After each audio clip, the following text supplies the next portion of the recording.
تاریخ واقعات کو دہراتی ہے اور اشیاء خوردنی کی قیمتوں میں اضافہ کوئی نئی بات نہیں ہے، بلکہ یہ ہر دور کا معاملہ ہوتا ہے۔ ہر دور میں پچھلے دور سے مہنگائی زیادہ ہو جاتی ہے، قوت خرید کم رہ جاتی ہے اور یہ ایک مصیبت بن جاتی ہے عوام کے لیے۔ اچھا، اب ایک واقعہ میں نے پڑھا کہ بھائی ایک مرتبہ مکہ مکرمہ میں کشمش کی قیمت بڑھ گئی تو لوگوں نے حضرت علی کرم اللہ وجہ سے اس کی شکایت کی، اور اس وقت جب شکایت آپ کے پاس آئی تو آپ نے فرمایا کہ تم لوگ کشمش کے بجائے کھجور استعمال کرو، کیونکہ جب تم ظاہر ایسا کرو گے تو مانگ کی کمی ہوگی کشمش کی اور اس کی وجہ سے کشمش کی قیمت بڑھ جائے گی۔ ایک اور جگہ میں نے پڑھا کہ حضرت ابراہیم بن ادھم رحمۃ اللہ علیہ، ان سے کسی نے کہا کہ جی گوشت مہنگا ہو گیا، اب کیا کرنا چاہیے؟ تو آپ نے فرمایا کہ اسے سستا کر دو، یعنی اس کو خریدنا چھوڑ دو۔ اب اسلام جو ہے وہ مکمل ضابطۂ حیات ہے، مہنگائی ہمارے یہاں پر اس قدر اتنی زیادہ ہو گئی ہے، انفلیشن جو ہے اس سے کوئی شخص بچ نہیں سکا ہے۔ ریسیشن کے دور میں کہہ رہے ہیں کہ اب ہم جا رہے ہیں۔ ہم نے پچھلی مرتبہ بات کی تھی کہ لوگ سوشلی جو ہے وہ اپنے آپ کو کیسے رسپانسبل بنائیں، سیونگ کیسے کریں، لیکن دین ہمیں اس حوالے سے کیا سکھاتا ہے، اس حوالے سے ہم بات کریں گے۔ ہمارے ساتھ مذہبی اسکالر ڈاکٹر خالد ظہیر صاحب موجود ہیں۔ السلام علیکم ڈاکٹر صاحب۔ وعلیکم السلام سر، بہت شکریہ پروگرام میں وقت دینے کے لیے۔ اب یہ جو ٹاپک ہے ویسے تو یہ ایک اکنامکس کا ٹاپک ہے یا سوشل ایشوز میں ہم اس کو شمار کرتے ہیں کہ جب لوگ جو ہے وہ فضول خرچی کی طرف مائل ہوتے ہیں، لیکن ظاہر ہے کہ دین ہمیں ہر چیز کا حل دے رہا ہوتا ہے۔ سائیکالوجیکل ایشوز بھی، اکنامک ایشوز، سوشیولوجیکل ایشوز، ہر قسم کی چیز ہمیں دین سے سیکھنے کو مل جائے گی۔ تو اب کیسے جو ہے وہ ہمارا دین اس حوالے سے رہنمائی ہماری کرتا ہے؟ دیکھیے، ایک تو آپ نے بالکل صحیح بات بیان کی، دین کا موضوع تو اخلاقیات ہے، ہمارا تزکیہ ہونا، جس کے نتیجے میں ہم اللہ کے پسندیدہ بندے بنے اور جنت کے مستحق ہوں، لیکن اس میں سارے رویے آ جاتے ہیں۔ ظاہر ہے کہ ہم جس دنیا میں رہتے ہیں، اس دنیا کے حالات ہم کو متاثر کرتے ہیں، امپیکٹ کرتے ہیں۔ اس میں جو قیمتیں، جو اشیاء ہیں ان کی قیمتوں میں اضافہ اگر تو کسی ایک شے کا ہو رہا ہو، جیسا کہ آپ نے ابھی کچھ مثالیں دی، اس میں تو یہ طریقہ بہت اچھا ہے کہ کنزیومرز مل کے اس کی قیمت کم کرنے کے لیے یہ فیصلہ کریں کہ ہم اس کو استعمال نہیں کریں گے۔ لیکن جیسا کہ ہمارے ملک میں اب صورتحال ہے کہ تمام اشیاء کی قیمتیں بڑھ رہی ہیں، اس میں میرا یہ خیال ہے کہ ہمیں تمام لوگوں کو جو دین کی بنیادی تعلیمات ہیں ان کی یاد دہانی کرانی چاہیے کہ دنیا کی زندگی ایک امتحان ہے، شکر کا بھی اور صبر کا بھی۔ اللہ نے جو نعمتیں دی ہیں اس پر شکر کریں، اور جہاں تکلیف تنگی آئے وہاں صبر کریں، مایوس نہ ہو، اچھے حالات کے انتظار میں اچھی توقعات کے ساتھ محنت کریں اور دیانتداری سے اپنا کام جاری رکھیں۔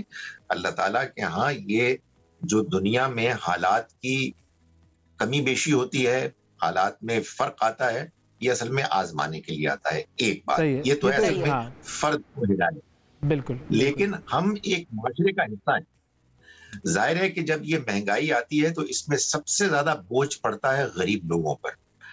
جو لوگ ذرا آتے پیتے ہیں، ظاہر ہے ان کو بھی ان کی قوت خرید میں کمی آتی ہے، وہ بھی محسوس کرتے ہیں کہ تنگی ہو رہی، لیکن انہیں یہ محسوس کرنا چاہیے کہ ان کے آس پاس پڑوس میں، ان کے رشتہ داروں میں، ہمسایوں میں، وہ لوگ کے جو قریب ہیں ان کو کتنی تکلیف ہو رہی ہوگی۔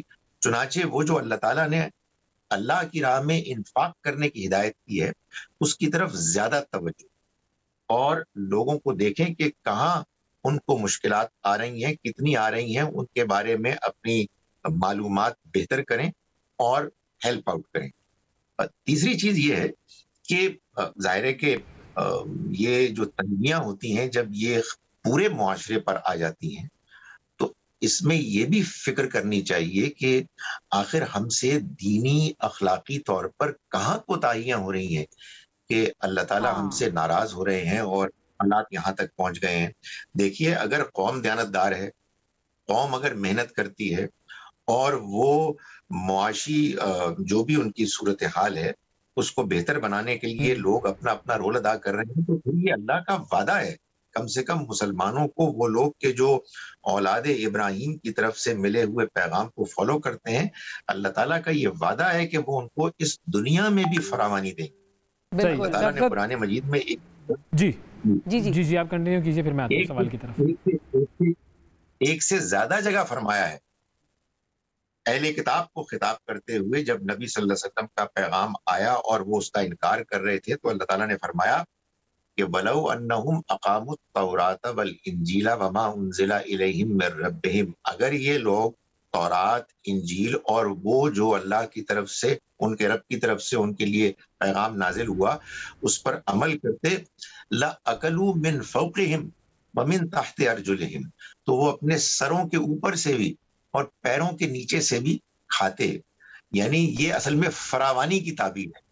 آپ اللہ کے پیغام کے ساتھ، اخلاقیات کے ساتھ مخلص ہوں گے تو اللہ تعالیٰ آپ کی مدد کرے گا. تو اس تنگی کو اس پہلو سے بھی دیکھنا چاہیے. اور ظاہر ہے کہ ایک پہلو وہ بھی ہے کہ جو حکمرانوں کے لیے ہے کہ انہیں زیادہ سے زیادہ ذمہ داری کا ثبوت دینا چاہیے اور لوگوں کو زیادہ سے زیادہ ریلیف دینی چاہیے، اس لیے کہ بہرحال وہ ہیں کہ جو انتظام کو چلا رہے ہیں، نظام کو چلا رہے ہیں، انہیں چاہیے کہ وہ دیکھیں کہ غریب طبقے کو پوری سپورٹ ملے. صحیح ہے. اچھا، اب یہ گفتگو جو ہے نا یہ اب کھل گئی ہے میرے سامنے. میں نے 3-4 پوائنٹس اب اس دوران نوٹ کر لیے. ایک تو یہ چیز کہ مہنگائی بڑھنے کا ایک ایسپیکٹ ہوتا ہے ذخیرہ اندوزی کی وجہ سے بڑھتی ہے مہنگائی.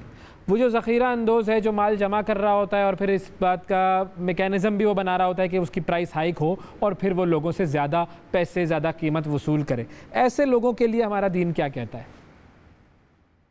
دیکھیں، شدید مذمت ہے. یعنی وہ ہمارے ہاں جو عام طور پر احادیث کوٹ کی جاتی ہیں 40 دن کی ذخیرہ اندوزی کے بارے میں اور ان کے بارے میں سخت وعیدیں سنائی گئی ہیں. میں گزارش کروں گی 40 دنوں کا بیان اصل میں ایک خاص پہلو سے ایک آپ سمجھیے کہ مثال بیان کی گئی ہے، ورنہ حقیقت واقعہ یہ ہے کہ ایک روز بھی اگر کوئی شخص اپنے مال کو اس انوینٹری کو کہ جو لوگوں کے لیے ضروری ہے جن کا استعمال اس مقصد کے لیے روکتا ہے کہ اس کی قیمت بڑھ رہی ہے اور اس سے اس کو فائدہ حاصل ہو رہا ہے، تو اللہ تعالیٰ کے ہاں سخت مردود ہے.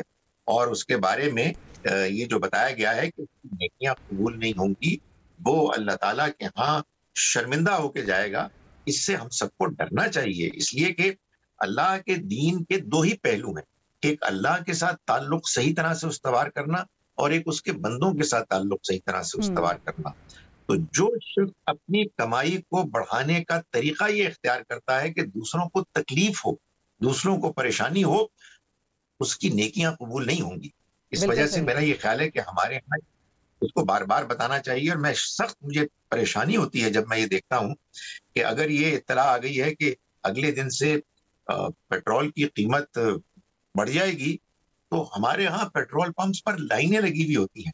میرے ذہن میں ہمیشہ یہ سوال پیدا ہوتا ہے کہ بھائی پیٹرول پمپ والوں کو یہ تو معلوم ہوگا کہ انہوں نے سستا پیٹرول کتنا لیا ہے، اس کو تو اگلا دن بھی آ گیا ہے وہ بیچنے میں اسی قیمت کو وصول کریں.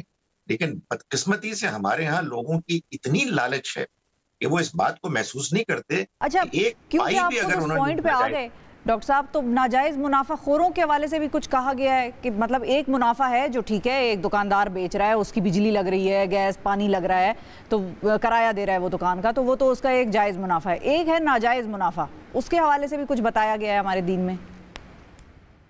دیکھیں، میں آپ سے گزارش کروں کہ یہ بنیادی اصول یہ بتایا گیا ہے، قرآن مجید میں اس کو بیان کیا گیا ہے، ایمان والو لا تاکلوا اموالکم بینکم بالباطل، تم آپس میں ایک دوسرے کے مال باطل طریقے سے مت ہڑپ کرو.